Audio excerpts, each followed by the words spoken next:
Baha'u'llah, who is he? He was born Mirza Hossein Ali in 1817. He was actually 2 years older than Nabab, into a noble class in Persia. Remember, Krishna and Buddha were born to noble classes. He was a direct descendant of the Sasanian rulers. There are so many lines of connection between Baha'u'llah's descent and all of the other prophets except Buddha and Krishna, but between Zoroaster, Moses, Jesus, and Muhammad, and the Bab.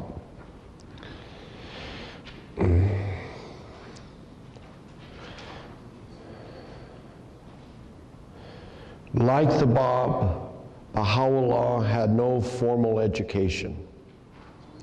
Now, Baha'u'llah is the name that was given after he became a follower of the Bab. It means the glory of God.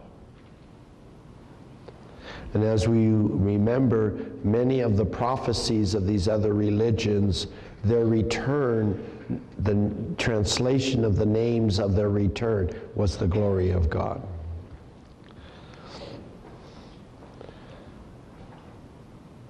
His mission, when he received his revelation, let's talk a little bit about receiving his revelation.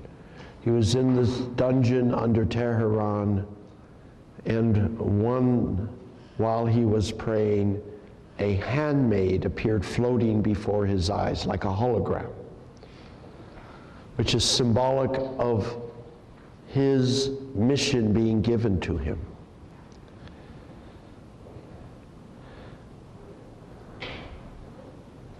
This occurred in 1853, 9 years after the Bab declared, but he would not reveal it publicly for another 10 years. But he vowed at this point that his initial mission was to refine the morals of the followers of the Bab. Because the Bab's followers were passionate, they loved the Bab, but they knew very little of his revelation. And they had not had the opportunity to really practice the new laws that the Bab had revealed. Because the Bab established new standards of conduct. So one of the missions of Baha'u'llah was to revamp the morals.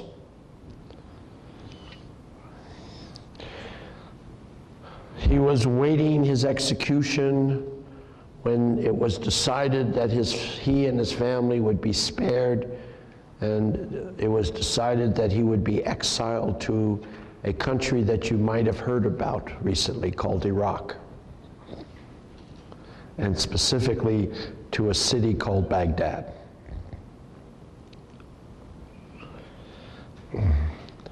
During the first 2 years of his exile, he retreated to the mountains, which is commensurate or comparable to the 40 days and 40 nights that Jesus left to prepare for his mission, or the 40 years that Moses remained in the desert in his exile before returning to Egypt. It is a period of spiritual preparation.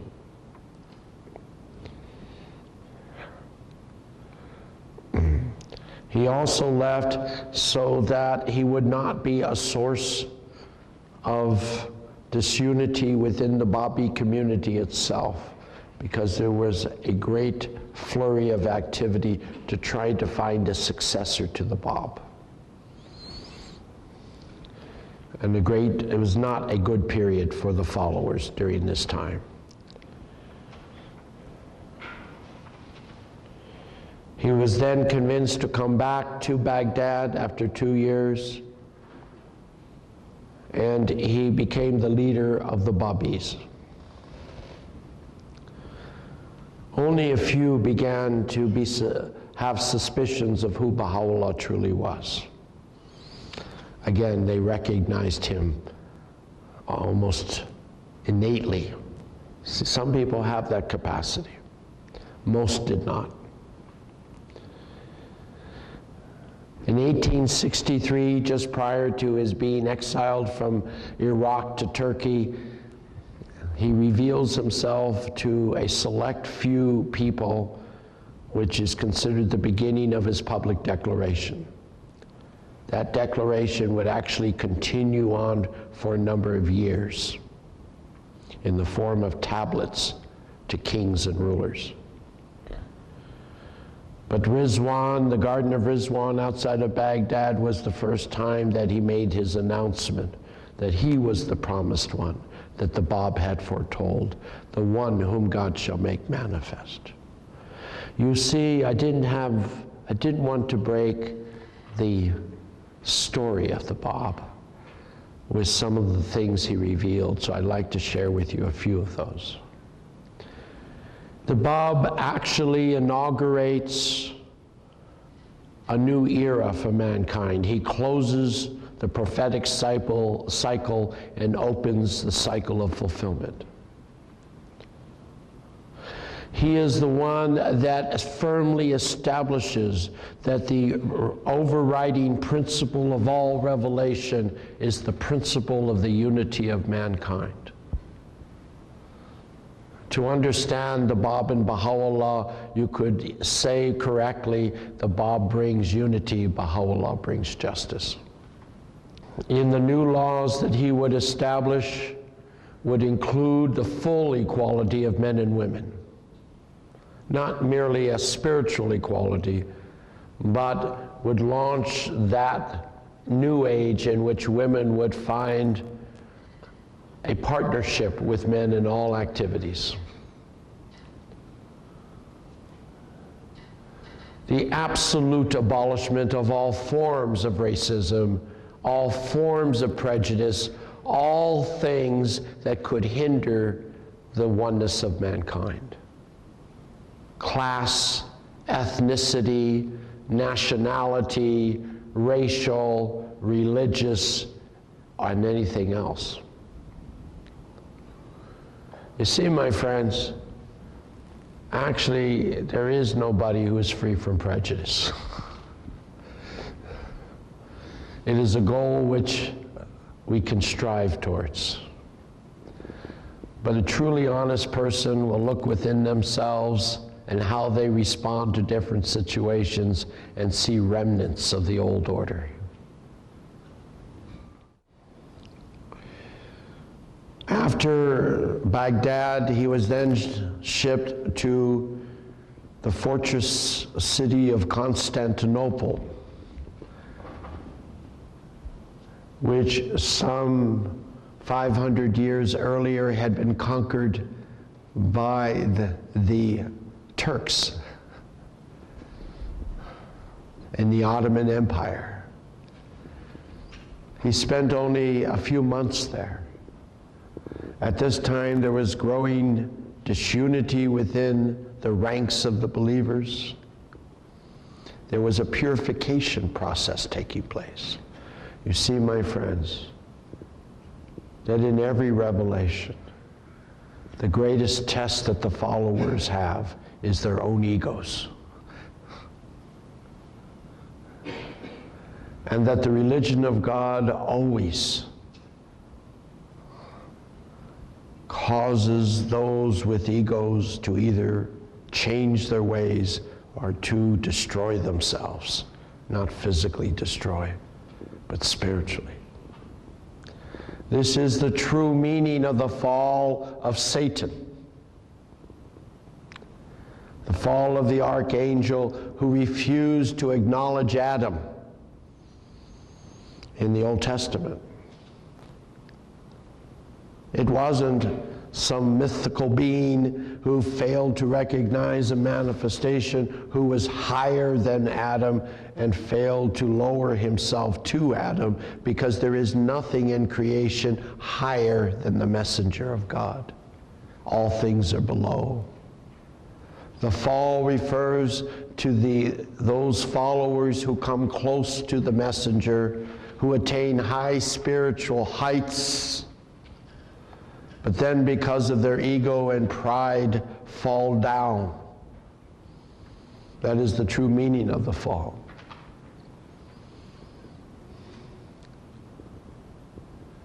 After Constantinople, Baha'u'llah was exiled to Adrianople, and there began the most amazing process, where he begins to declare his reality and mission to the leaders of the world. He wrote to Napoleon III, the grandson of the great Napoleon, who was causing havoc in Europe at the time through his warlike nature, and who was not being just in his ruling of the French people. And he warned him, in addition to informing him of who he was, of his responsibility as a king, and gave him the wonderful opportunity, as he did with all the kings, to recognize this new cause and to help usher in a new age. But Napoleon, upon receiving the first tablet, threw it over his shoulder into the wastepaper basket. The second time that the second tablet Baha'u'llah sent to Napoleon read, "We saw you the first time, throw this away," and warned him not to repeat that, and prophesied Napoleon's ruin and the end of his monarchy, which would occur in a matter of a few years. He wrote to the Tsar of Russia, again announcing who he was, and told the Russia that he must become a better ruler. If they did not rule with a just hand, they would lose the monarchy, as you know what happened to the Russian monarchy. He wrote to the King of Prussia. This was the time of Bismarck, time of the unification of Germany, and again warned that if they did not heed Baha'u'llah's message, they would lose their monarchy, and you know what happened there. The First World War. And he wrote to the President of the United States, who was President Grant at that time. We don't know if he ever received it or read it. And he gave great commendation to these new republics and gave great promise and hope to the West. He wrote to Queen of England, Queen Victoria, and he praised her in abolishing slave trade, becoming the first to do so. The Queen read his tablet, and she read it with some sincerity. She was probably the only monarch who did. And as a result, Baha'u'llah said that her monarchy would endure, which it did. He wrote to the Sultan of Turkey, whose predecessors had ruled the Islamic world since the days prior to Constantinople. One of the longest empires the world had seen, and condemned the Sultan for the treatment that he received. The Sultan ignored his message, and the Ottoman Empire ceased to be any more after 1922. He wrote the Shah of Iran, again, offering him an opportunity to participate in a new world order, explaining who he was. The Shah was a weak-minded man, and he allowed his advisors to keep the tablet and its understanding from him.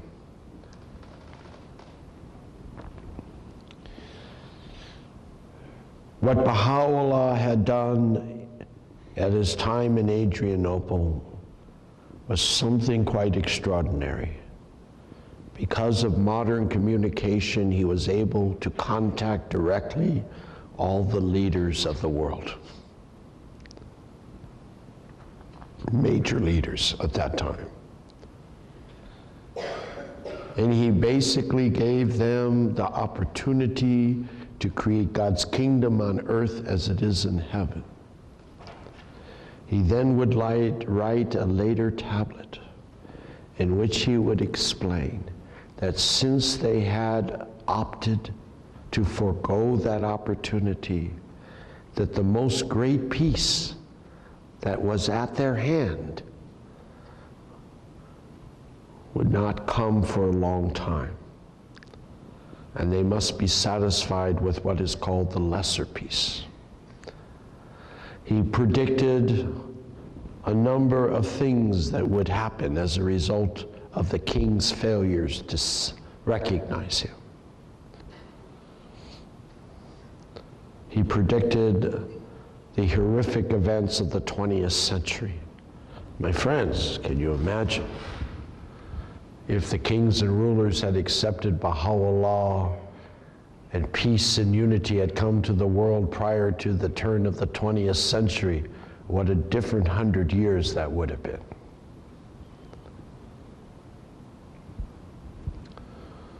But you see, humankind is in a stage of adolescence. And it required more suffering in order to understand the need to become adults. If you want to understand current events, you must see them as simply the adolescent continuing its rebellion and its resistance to change, to the new principles and laws that have been brought for this age, which is the cause of all suffering.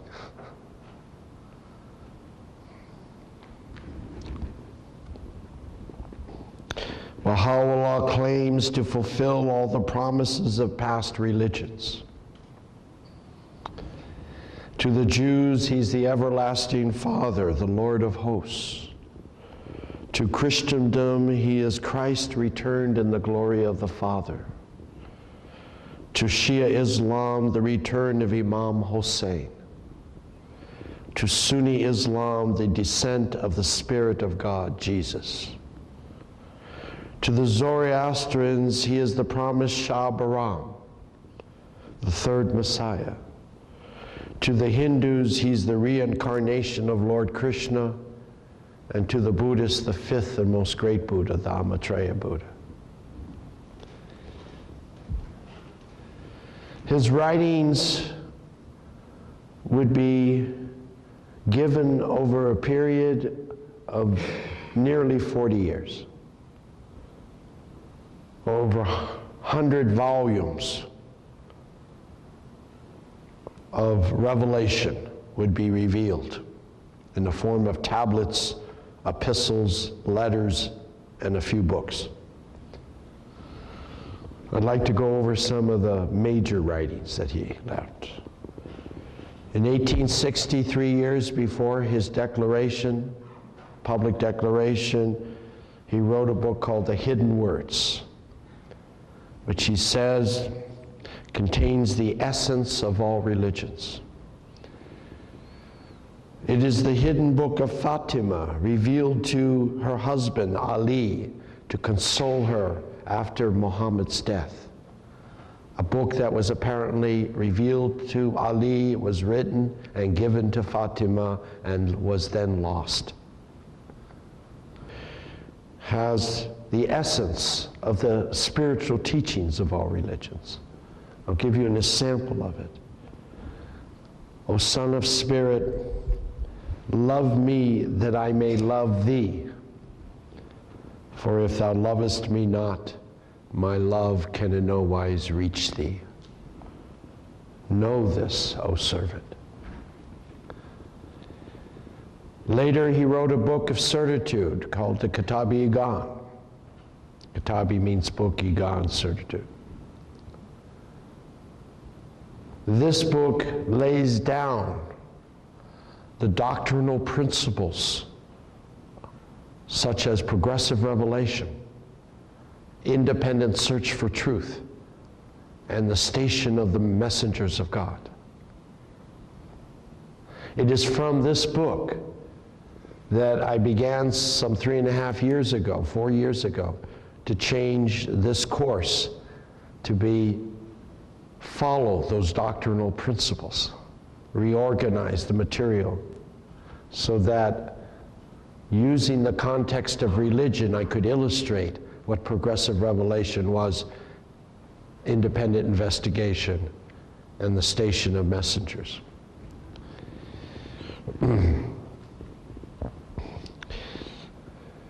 However, the book was inaugurated not because Baha'u'llah was asked to lay down doctrinal principles. It was written because the Bab's uncle, one of the few relatives left that had failed to recognize the Bab, because the Bab had promised that all of his relatives would eventually recognize him. So his uncle was getting nervous. And he wrote a letter to Baha'u'llah saying, help me to accept the station of my nephew. See, it's very difficult to recognize a messenger of God when it happens to be a relative.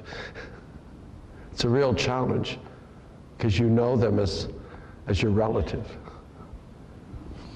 Can you imagine your child coming up to you one day and say, I'm a messenger of God? And you see, this is a little bit challenge here.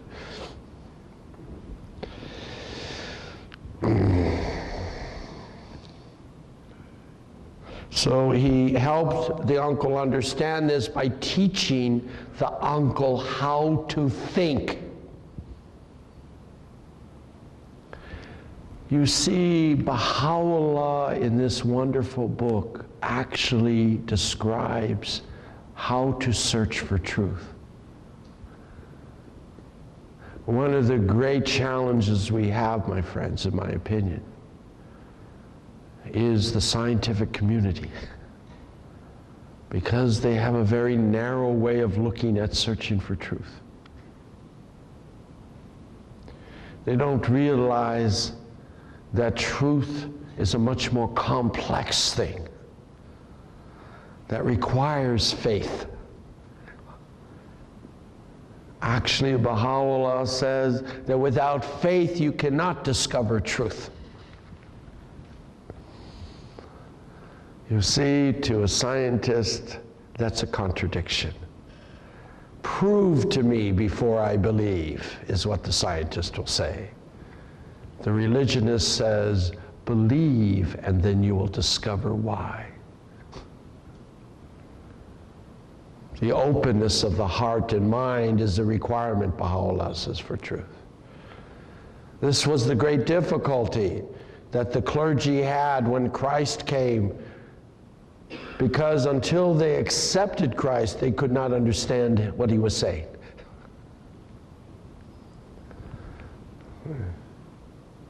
And they had questions about Judaism. They would try to answer, but the only person who was qualified to answer the questions about Judaism was Jesus.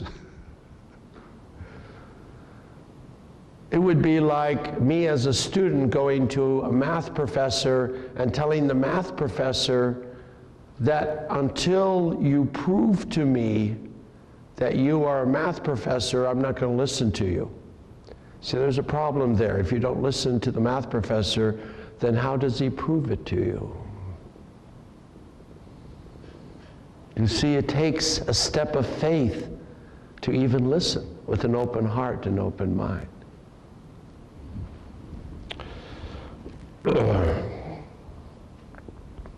He said that to discover truth, there must be a purity of heart, detached from all worldly things, including one's knowledge. Now, what detachment from knowledge does not mean to give one's knowledge away or up. It doesn't mean that you don't go to the university. What it means is that you get your priorities straight.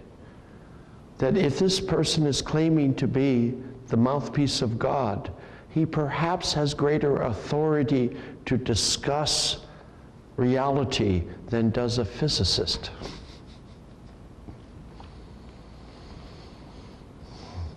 And that the purpose of education is that once one finds a spiritual path, then one uses the education to serve mankind. But today, so many people are looking for the truth of reality through academia. They're not going to find it, my friends.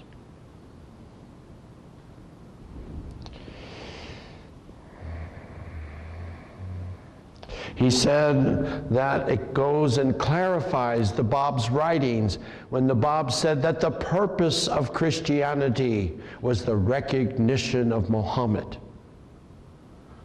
And that the purpose of Muhammad was the recognition of the Bab, purpose, fulfillment. That to be a Christian could not be completed until one recognized Muhammad. And that to be a Muslim could not be completed until one recognized the Bab. That all religions have as their goal is that the reason not only for your personal spiritual advancement, but for the advancement of your descendants, so that when the new messenger comes, they will be spiritually attuned to recognize the new messenger.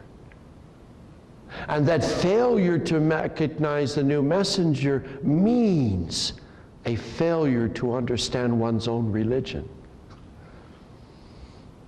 The resurrection was not only the return of the Spirit in a new temple of a messenger of God, but was the resurrection of understanding within the believer. And in the book of Certitude, he spends a great deal of time talking about the return of the believers. He also spends time talking about return of the enemies, return of the clergy. What he's talking about is not reincarnation. He's talking about the return of that archetypal that is passed on. And that only through the grace of God can one break out of that. You see, my friends, science cannot show how to do evolution. Science doesn't have a clue about evolution.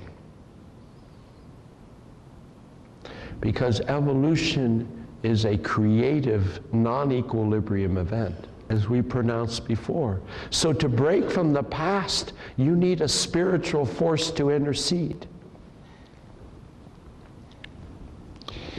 And then finally, his most important book is the Book of Laws. And in this book, he calls it the most holy book, revealed in 1870.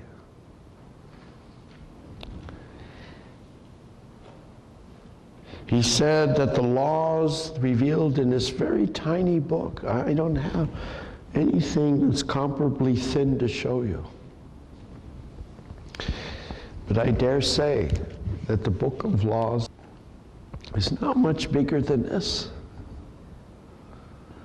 And these are to suffice mankind for 1,000 years. How is that possible? How is it possible for a book of laws so thin?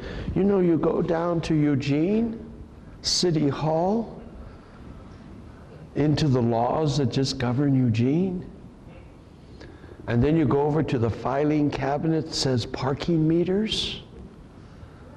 I assure you there'll be more laws than in this mount here, right? So what's going on?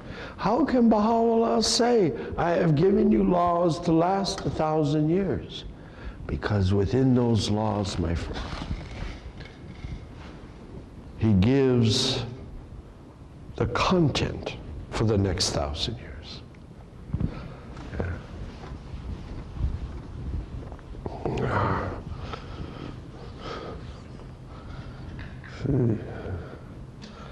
This is my 21st century eraser. You have content. You have context. Remember algebra? N plus N equals 2N. How many different circumstances does that describe? Infinite. Right? Baha'u'llah revealed the algebraic laws. He gave principles, plus he gave some explicit laws, but mostly he gave a fabric that would be the basis for all future legislation. And he created new institutions that would provide those laws that were not within the book of laws, that were required for human progress. You see, right now we are ruled by old ways of thinking. In litigation, we're ruled by the concept of precedence. What Baha'u'llah brought was not precedence. He said, if you want to decide a case, you don't look at previous cases because they're just simply one of these. You look at this. And then you adapt that to the particular requirements of each situation. The Supreme Court today is bogged down in precedents, because there is not yet really a standard of principles by which decisions can be made. So you don't need many of these. And you create a new entity called a spiritual institution, which are houses of justice, consultative bodies.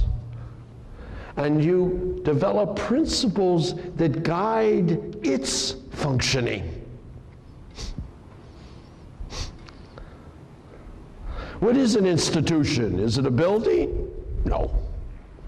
Is it people? No. It's a pattern. Give you an example, in physical example. My wife keeps telling me I got to bring in more physics into this thing. You've all been in a bathtub at one time or another in your life. You notice that when you take the plug out of the bathtub, what happens to the water? It goes straight down. It spirals, right? Do you ever ask the question why it spirals?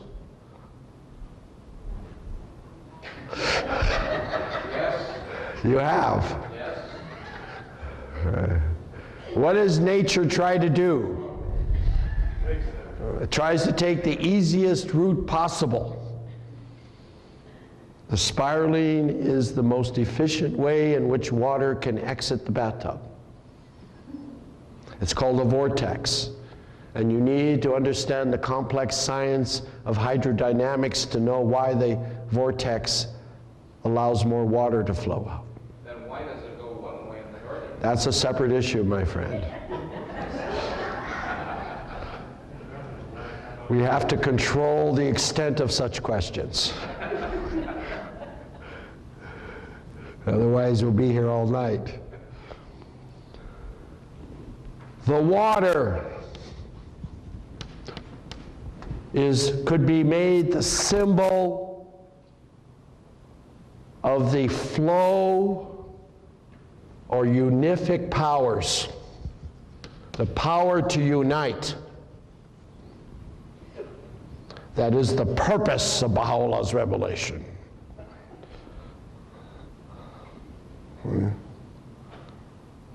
The purpose of the entire revelation of Baha'u'llah is to enable mankind to unite. Because the Bab brought unity, but now he brings justice. Justice is the operating principle, whereas unity is the foundational principle. It is the goal. Justice is the means to the goal. See how that works? So the water is the power that exists in the spiritual realm, has to get to the people in a just manner, meaning that it brings the maximum good to all. That's what justice is. So how does this unific power come? It comes through a pattern, administrative pattern that Baha'u'llah has invented.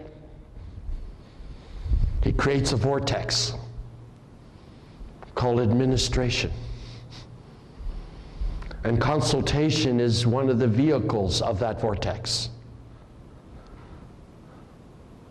And adapting the principles that must come from the divine. Why? We talked about it. It has to be universal. It has to apply to all peoples. Therefore, it can't come from a human mind. It has to come from a divine mind. And the administration allows this unific power to reach humanity. Institution is the vortex.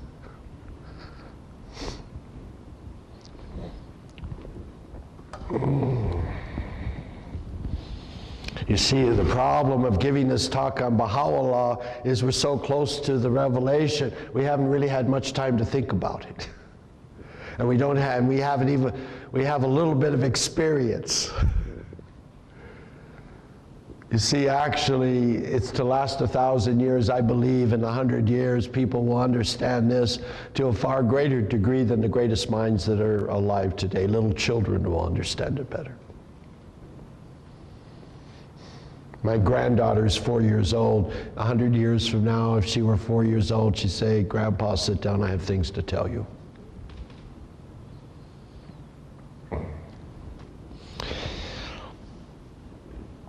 He creates divine institutions to protect the integrity of the faith, to abolish all forms of prejudice and promote justice in all spheres of human activity.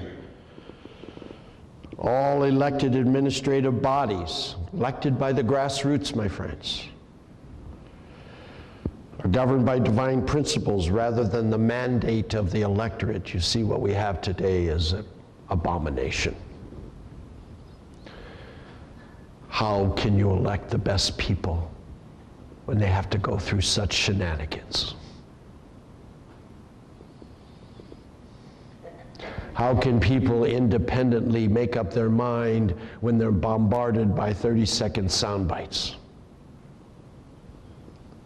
How can people investigate the real issues when their education lacks the foundation for their understanding of those issues? And how can leaders, or those that are elected, serve their proper responsibility to the welfare of the whole when such strong vested interest colors everything they do? Baha'u'llah has come to bring a system to change all of that.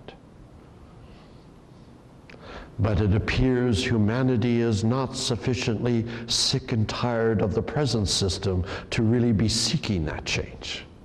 We have to give it a few more election cycles.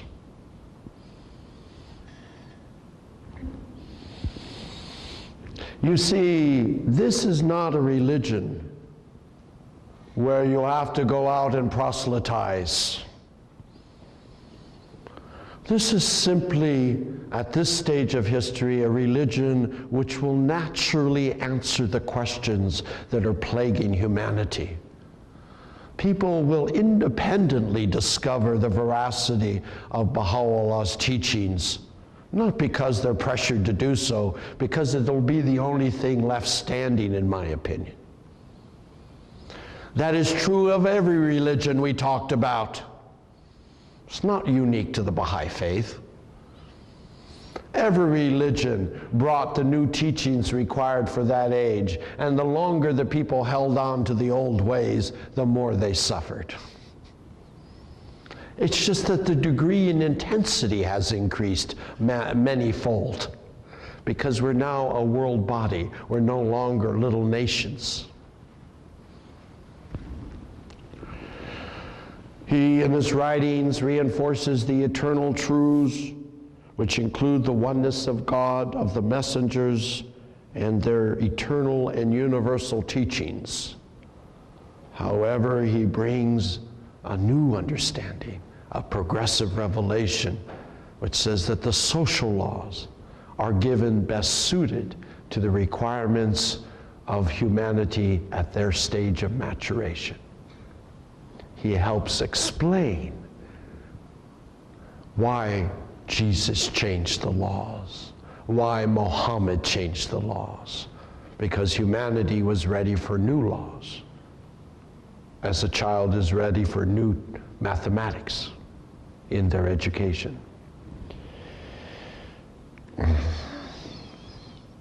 The social teachings that he brought are best suited to bring about the oneness of humankind through global rather than regional justice. You see, universality is also a relative term. Back at the time of Jesus, it was universal if it met the requirements of Israel. Later, it was universal if it meant the requirements of a country. But now, universality requires to meet all of the people's needs. It's a huge demand. This is why the intensity of the revelation must inherently be greater, because the scope is greater.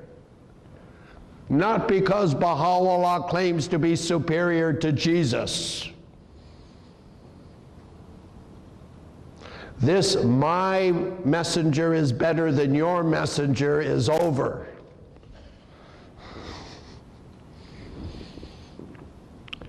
And then Baha'u'llah creates another unique thing, a unique covenant. And I have a graph I'm going to show you.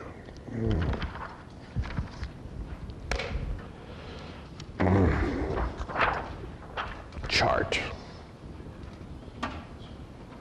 There's a lot of prayers being said for me in the audience because my voice is still hanging in there. What is the covenant? It is a contract between the followers and the messenger.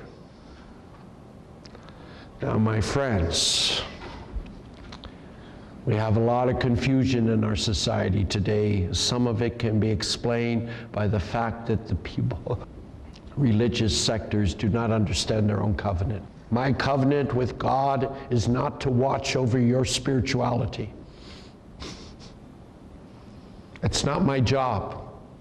My covenant with God is to watch over my spirituality. It just turns out I'm the only one in charge of my spirituality. We have lots of people running around trying to legislate spirituality. See, Christ told his followers not to do that. Leave unto Caesar's what is Caesar's. That their domain was the human heart, not the politic. Baha'u'llah gives the same admonition. Now, in his covenant, he establishes clearly in his will and testament and in other tablets that his son Abdu'l-Baha, which means the servant of God, will be his successor, meaning he will not be a messenger of God,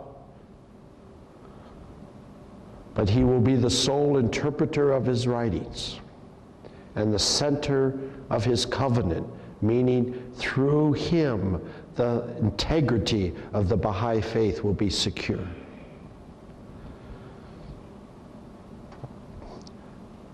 Now, in order to do that, because of the magnitude of this revelation,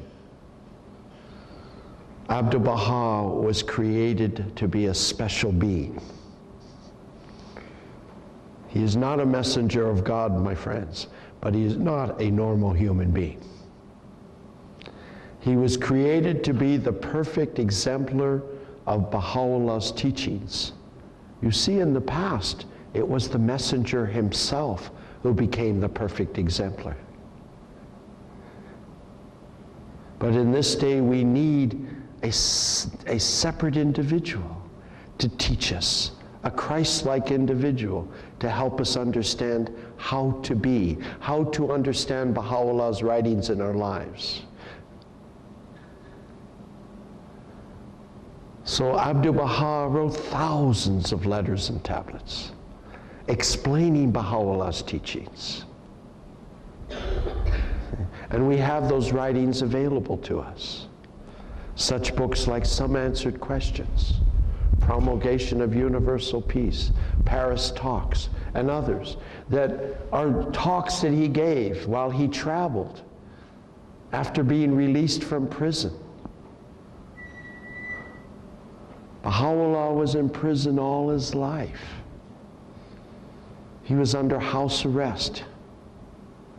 And he died in house arrest in 1892. His son was continually in prison with him. But in 1906, was it, or 08? 8? Was the Young Turks Revolution, and he was finally released from the prison in Israel. And the first thing he did was plan to travel in Europe and the United States. My friends, it's so exciting. You go back to the Palo Alto Times, a paper that I used to deliver in the Bay Area as a little kid, that the Palo Alton, as it was called back then, has a picture of Abdu'l-Baha on the front page when he came to Stanford University to give talks to all of the professors and students about this new age we live in, about the oneness of religion, about Baha'u'llah.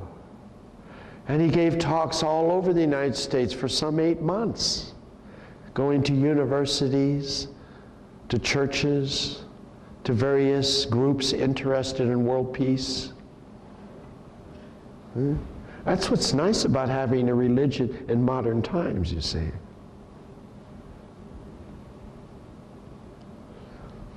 And then Abdu'l-Baha died in 1921, right after World War I. And he left the authority to his grandson, Shoghi Effendi, who became the guardian of the Baha'i faith.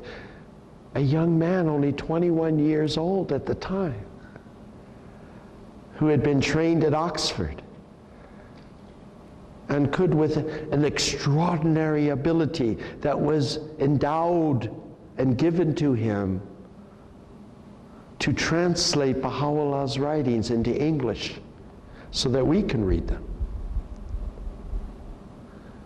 And the guardian guided the Baha'i faith in the growth of this wonderful institution process we talked about, and watched the faith grow from a relatively few number when Abdu'l-Baha died to many thousands, with institutions covering the entire planet. And then after his death in 1957, some 6 years later, the Universal House of Justice was selected, the first supreme, the body that was ordained by Baha'u'llah, first came into being through the election 1 year after Kennedy was shot. Or same year that Kennedy was shot, was it? Yes.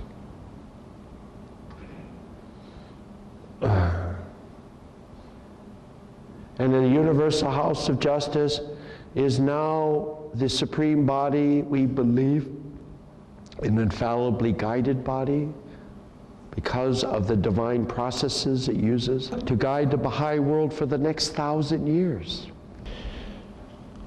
What were some of the prophecies that Baha'u'llah gave? He prophesied the collapse of the 19th century monarchies. We already talked about that. And the theocracies, such as the Ottoman Empire.